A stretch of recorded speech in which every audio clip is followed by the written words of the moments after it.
नॉर्मलता निकालने के लिए उससे पहले कुछ परिभाषाएं हैं, पैरामीटर्स हमको जानना जरूरी है। अदरवाइज अगर उनको ना जानेंगे तो शायद नॉर्मलता निकालने के लिए नॉर्मलता निकालने में हमको बहुत ही कठिनाई हो जाएगी और शायद हम निकाल भी नहीं पाएंगे।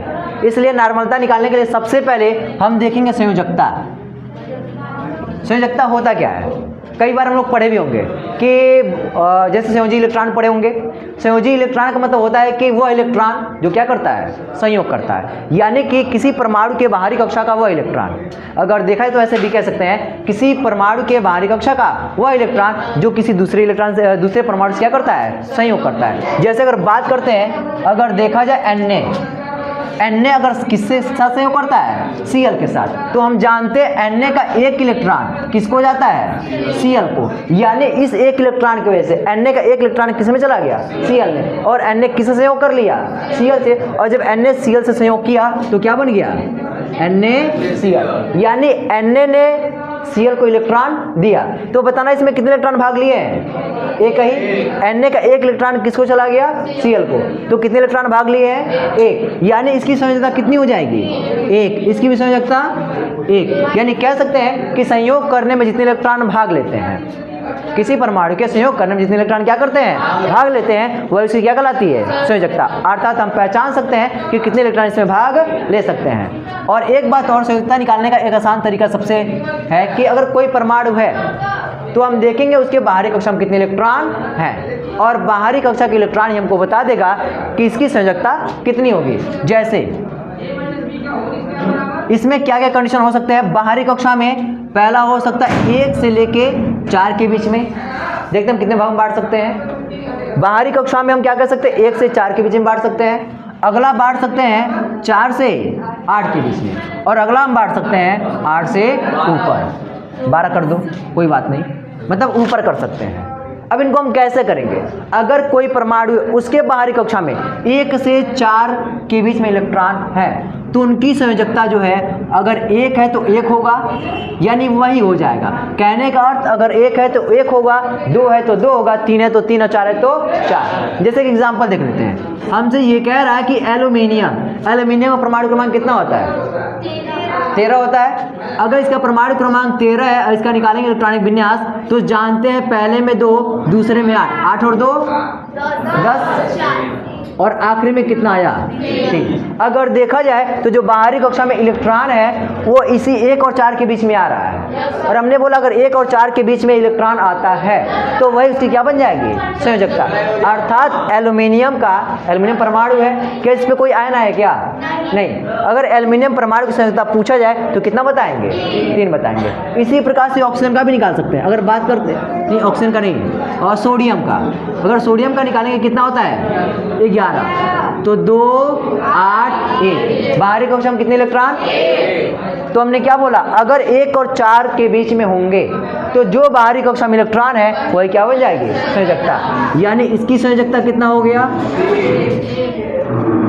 इसका हो गया 3 और इसका हो गया 3, हो जाएगा। ये पहला कंडीशन था। दूसरा क्या कहता है, अगर 4 और 8 के बीच में तो क्या करेंगे? अगर इसकी बाहरी कक्षा में 4 या 8 के बीच में इलेक्ट्रॉन हो तो क्या करेंगे? तो हमेशा याद रखेंगे, अगर रहेगा तो उसकी संयोजकता निकालने के लिए 8 में से माइनस कर लेते हैं। 8 में से क्या करते हैं, घटा लेते हैं। यहाँ n मान लेते हैं, यहाँ भी जो n की संख्या हो सकती है, तो 8 में से n क्या कर लेंगे, घटा लेंगे। ऐसा कब घटाएंगे, जब 4 और 8 के बीच में रहेगा तब। जैसे एक एग्जांपल देखते हैं। अगर बात करता है ऑक्सीजन का, किसका बात करता है, ऑक्सीजन। जरा बताना ऑक्सीजन का परमाणु क्रमांक कितना होता है, 8 होता है। अगर परमाणु क्रमांक 8 है तो हम जानते हैं 2 और 6। अब हम देख रहे हैं बाहरी कक्षा में 6 इलेक्ट्रॉन है, जो किसको फॉलो कर रहा है, पहले को या दूसरे को, दूसरे को। जब दूसरा फॉलो करेगा तो संयोजकता निकालने के लिए हम क्या करेंगे, 8 में से किसको घटाएंगे, 6 को। जब 8 में से 6 घटाएंगे तो कितना आ जाएगा, यानी ऑक्सीजन की संयोजकता कितना बताते हैं, हो जाएगा। इसी प्रकार से किसी और का देख सकते हैं, जैसे क्लोरीन का। पता है क्लोरीन का परमाणु क्रमांक 17, तो 2 8 7, बाहरी कक्षा में कितने इलेक्ट्रॉन, 7। किसको फॉलो कर रहे हैं, पहले को दूसरे को, दूसरे को। तो क्या करेंगे, तो यहां से 8 में से अगर 7 घटाएंगे कितना आएगा, 1 आ जाएगा। तो यानी कि संयोजकता इसी प्रकार कर सकते हैं, निकाल सकते हैं। अगर बाहरी कक्षा में जो इलेक्ट्रॉन है अगर 1 से 4 के बीच में रहेगा तो वही कर लेंगे। दूसरा हम क्या कहे हैं कि अगर 4 से 8 के बीच में रहेगा, 4 से 8 के बीच में रहेगा तो 8 में से क्या कर लेंगे, घटा लेंगे। तीसरा अगर 8 से 10 के बीच में रहेगा मीन्स 8 से ऊपर रहेगा तो उस संख्या में से 8 घटाएंगे। क्या बोले हैं, उस संख्या में से 8 घटाएंगे। जैसे एग्जांपल देख लेते हैं तो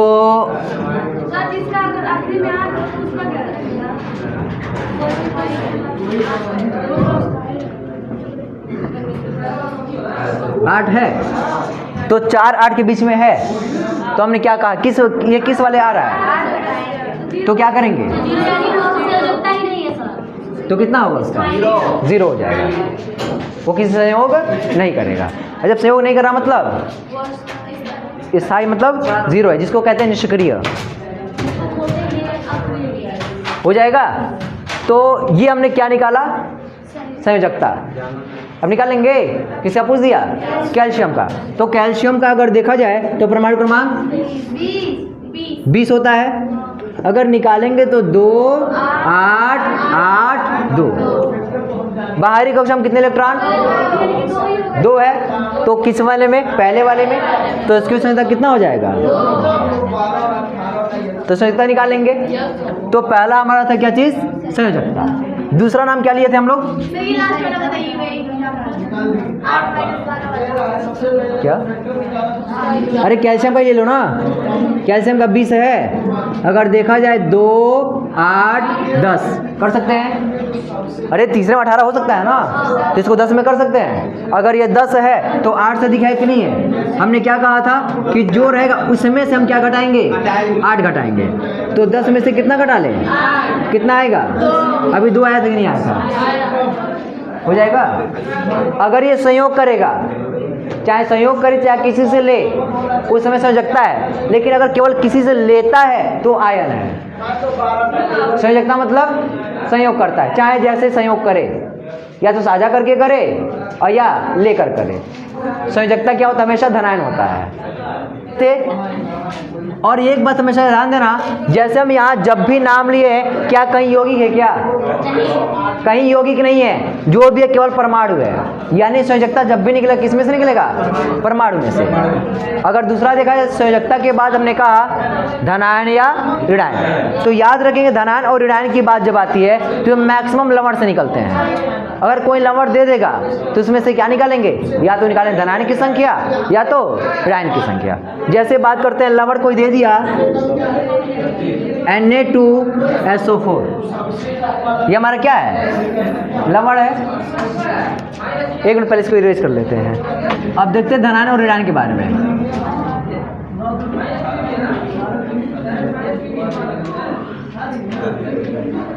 देखो सिंपल में धनायन ऋणायन कैसे कैसे दे सकता है, लवण से भी निकाल सकते हैं और वैसे भी दे सकता है। जैसे अगर मान लेते हमसे यहाँ कह दिया Al+3, सिंपल के क्या चीज Al+3, और कहता है इसका तुल्यांक के बार वगैरह निकालिए, तो हमको यहाँ पे निकालना पड़ेगा धनायन या ऋणायन। जरा सोच के बताओ यहाँ क्या बना है, धनायन बना है या ऋणायन बना है। तो धनायन की संख्या कितनी हो जाएगी, 3। यानी ये जो धनायन की संख्या हो जाएगी वो सीधे क्या कर देंगे, 3 कर देंगे। और यहाँ प्लस और माइनस नहीं लिखते, सीधे नंबर लिखते हैं।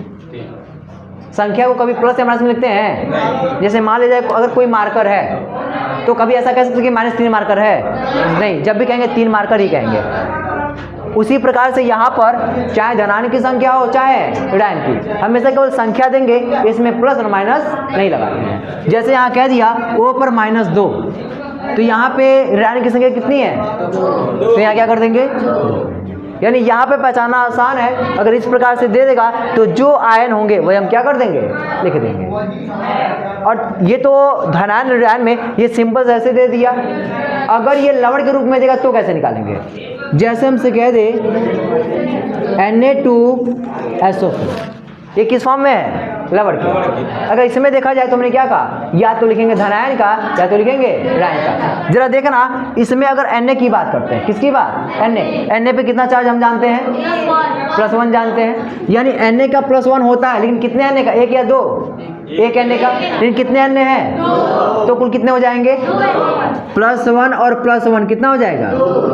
यानी कितने धन आयन? ऋणायन भी 2 है कि नहीं? हमने क्या कहा, या तो लेंगे धनायन या तो लेंगे ऋणायन। तो धनायन कहेंगे तो धनायन भी 2 होगा, ऋणायन कहेंगे तो ऋणायन भी कितना होगा? 2, क्योंकि हम जानते हैं 100 पे कितना होता है? -2। तो लवण से भी क्या कर सकते हैं, ऐसे निकाल सकते हैं। अगर ऐसे पूछ ले NaCl, क्या बोल रहा है? NaCl। तो चलो ये बताओ NaCl में कितने धनायन हैं? 1 धनायन है। ऋणायन कितने हैं? 1। और हम जानते या तो प्रयोग करते धनायन का या तो प्रयोग करते हैं ऋणायन का। तो दोनों में से किसी एक को निकालो, या धनायन का या तो ऋणायन का। कर लेंगे। एक और देख लेते हैं, किसका देखें? NaNO3, इसमें कितने धनायन हैं? क्यों Na है ना, तो Na+1 होता है और इस पे -1। नीचे कोई नंबर है क्या? तो कितने धनायन? 1 धनायन। कितने ऋणायन? 1 ऋणायन। और दोनों में से दोनों का प्रयोग नहीं करते हैं, दोनों में से किसी एक का प्रयोग करते हैं। तो धनायन और ऋणायन निकालेंगे। किसी को डाउट है तो पूछ ले। अम्लीयता और क्षारकता। अगला आता है, पहले हम देखते हैं अम्लीयता। अम्लीयता याद रखेंगे, अगर हमको देखना अम्लीयता तो अम्लीयता हमेशा क्षार का देखेंगे। किसका देखेंगे? अम्लीयता क्षार का देखते हैं। यानी अम्लीयता जब भी देखेंगे तो हम देखेंगे क्षार का। और कैसे देखेंगे, कैसे पहचानेंगे? तो हाँ, अम्लीयता क्षार का देखेंगे और क्षारकता अम्ल का। और कैसे पहचानेंगे? तो सिंपल है। जैसे मान लिया जाए, बताना क्षार की पहचान कैसे करते हैं हम लोग? OH से पहचानते हैं। यानी कि अगर किसी भी क्षार में जितना OH रहेगा, सिंपल समझना, किसी भी क्षार में जितना OH रहेगा वही क्या कहलाएगा? उसका अम्लीयता। जैसे अगर बात करते हैं NaOH, बताना सोडियम हाइड्रोक्साइड में कितना OH है? 1 है। तो इसकी अम्लीयता कितना हो जाएगा? 1। अगर ये हम बात करते हैं, अम्लीयता नहीं, क्षार है। ऊपर क्या लिखा है? जितना बोले उतना ही सुनो। कि अगर अम्लीयता देखना है तो अम्लीयता हमेशा क्षार का देखते हैं,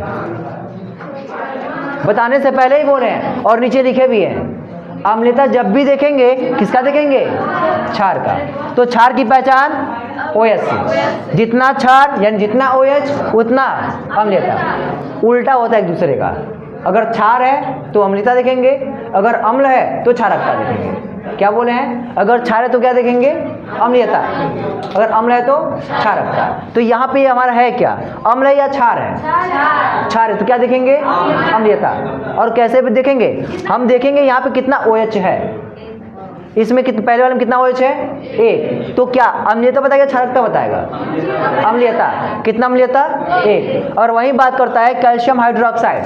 कैल्शियम हाइड्रोक्साइड में कितना OH? 2। तो इसका अम्लीयता कितना हो जाएगा?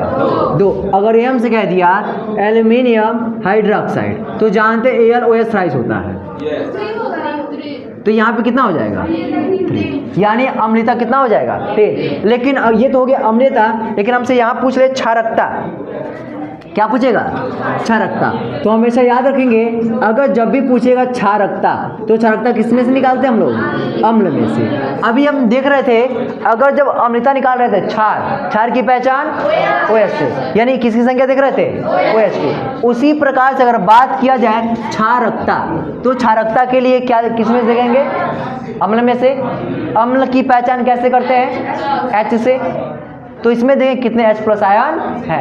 जैसे अगर हम बात करते हैं HCl, जरा बताना कुल कितने H+ होंगे? 1। तो इसका क्षारकता 1 हो जाएगा। अगर M से बात करता है H2SO4, तो H+ 2 है, तो यहाँ कितना हो जाएगा?